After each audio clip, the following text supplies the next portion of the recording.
ETF index mutual funds నేర్చుకుని stock మార్కెట్లో రాణించాలనుకుంటున్నారా? వెంటనే ఈ నెంబర్కి కాల్ చేయండి.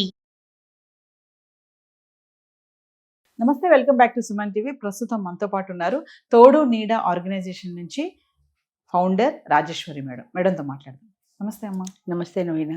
మేడం, కొంతమంది భర్తలు భార్యల మాట వినరు, అసలు వాళ్ళకి ఇంపార్టెన్స్ ఇవ్వరు. 10 మందిలో కూడా వాళ్ళకి కొంచెం వాల్యూ ఇచ్చి మాట్లాడరు. అరే ఇంతమందిలో దీని గురించి ఇలా మాట్లాడకూడదు, తర్వాత చూసుకుందాంలే అనే ఆలోచన ఉండదు.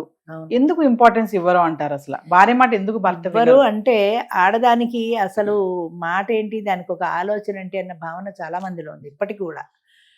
అంటే ఆడది కూడా మాట్లాడటమేనా? ఆడది ఎందుకు మాట్లాడకూడదు కాదు, ఆడది కూడా మాట్లాడటమేనా?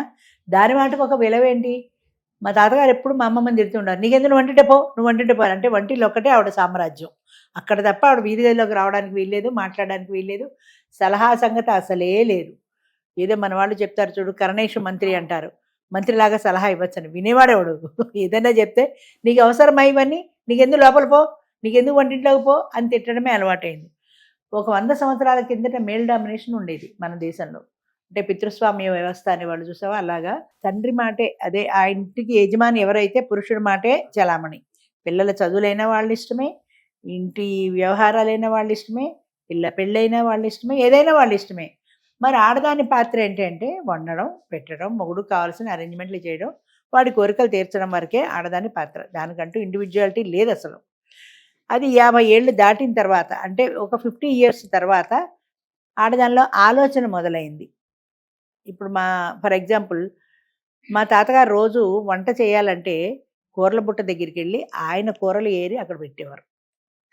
అది ఆయన రోజుల్లో 4 పచ్చిమిరపకాయలు, 4 వంకాయలు, ఆ రోజు ఏమేం చేయాలో చెప్తే ఈవిడ వంట మనిషిలాగా ఆ కూరలు తీసుకెళ్ళి వంట చేసేది. ఈ కూర కాదు నేను ఆ కూర చేస్తానే స్వతంత్రం లేదు, అసలు ఆలోచన కూడా ఆవిడకి లేదు.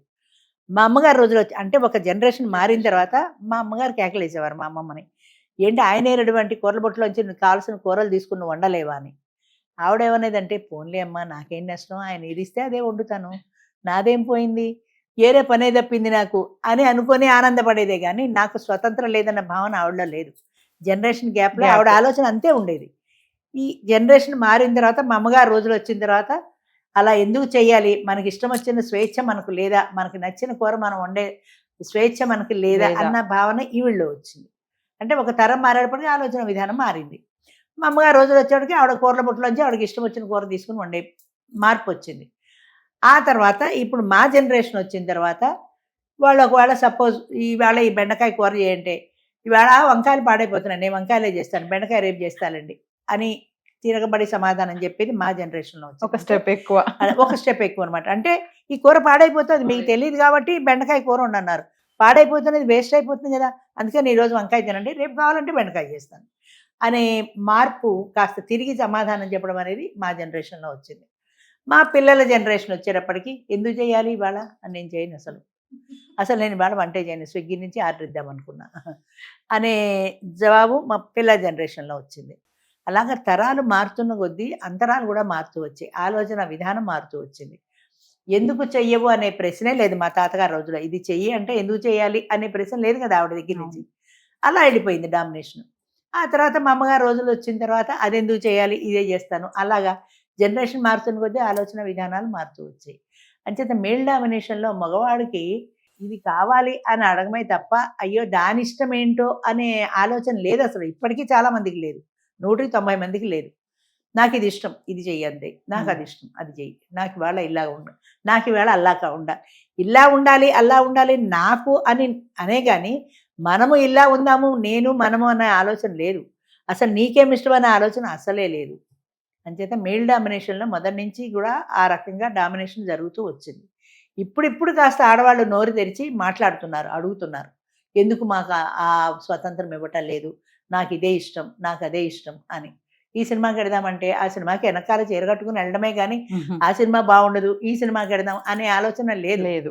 ఇప్పుడైతే ఆడవాళ్ళు అంటున్నారు, ఆ సినిమా ఏం బాగాలేదు, రివ్యూ చూశాను నేను, ఈ సినిమా బాగుంది దీనికి వెళ్దాం అనే చేంజ్ ఇప్పుడు ఆడవాళ్ళలో వస్తుంది. కానీ మేల్ డామినేషన్లో ఎప్పుడూ ఆ మగవాళ్ళ ఆధిపత్యమే చలామణైంది.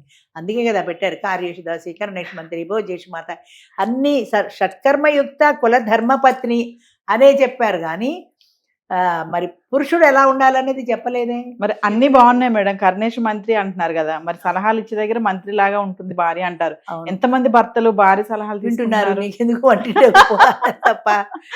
ఒకవేళ ఈ రోజుల్లో కాలాన్ని బట్టి ఈ రోజుల్లో మారి వాళ్ళు సలహా ఇచ్చినా వినడం వినకపోవడం అనేది వాడి ఇష్టం. నువ్వు సలహా ఇచ్చావు, బాగుంది, చెప్పావు, కానీ వినాలని రూల్ లేదు కదా, నాకు నచ్చితే వింటా, లేకపోతే లేదు, అంతే. అంచేత ఎప్పుడైనా అంతో ఇంతో మెయిల్ డామినేషన్ ఇప్పటికీ ఉందమ్మా, పోలేదు అది. అది మొదటి నుంచి తరతరాలుగా అలవాటు అయిపోయింది. ఒకటి ఆడదానికి ఆలోచన ఏంటి అసలు అనే కానీ మగవాడి కంటే ఇంకా ఎక్కువ ఆలోచించగల తెలివితేటలు ఆడదానికి ఉన్నాయని మగవాడు ఒప్పుకోడు, ఎవరు ఒప్పుకోరు అసలు. వాళ్ళకి తెలిసినా కూడా ఎంత మహిళలు పైకి ఎదుగుతున్నా ఒప్పుకోరు. మీరు ఎంత కిందే తక్కువే అంటారు అన్న భావనే తప్ప వాళ్ళు కూడా పైకి రావాలి అన్న ఏ పురుషుడు ఆలోచిస్తాడో నా పెళ్ళ నాకంటే ఎత్తులో ఉండాలని ఎవరు ఆలోచించరు. ఒకవేళ అది ఏమన్నా పైకి ఎత్తులో ఎదిగేలా ఉంటే ఉద్యోగం మానేసి ఇంట్లో కూర్చోవు, కూరండుకో, పప్పు ఇగో వచ్చేస్తుంది అంటారు అక్కడ. ఇగో క్లాస్ చాలా వస్తుంది కదా. అంచేత నీకెందుకు యథా ఉద్యోగం మానిపారే, నేను ఉన్నాను కదా, నేను పోషిస్తున్నాను కదా అంటారు. కానీ కొంతమంది మరి ఇప్పుడు ఈ వీడియో చూసే వాళ్ళు కొంత కామెంట్స్ పెడతారు, మేడం అదేంటి మేడం మీరు అలా మాట్లాడుతున్నారు, మా ఆవిడని బాగా సపోర్ట్ చేస్తాను నేను అన్నాను కొందరు అన్నాను, అందరూ అనలేదు. నేను అందరిలో కొందరు ఇలా ఉన్నారు, నువ్వు మిగతా కొందరిలో ఉండొచ్చు, నువ్వు బాగా సపోర్ట్ చేయొచ్చు, అలాంటి వాళ్ళు కూడా ఉన్నారు లేకపోలే, కానీ మెయిల్ డామినేషన్ ఎక్కువ ఉంది ఎక్కువ శాతం ఇలాంటి వాళ్ళు ఉన్నారు అని చెప్పుకుంటున్నాం ఇప్పటికీ. అంతే. Thank you.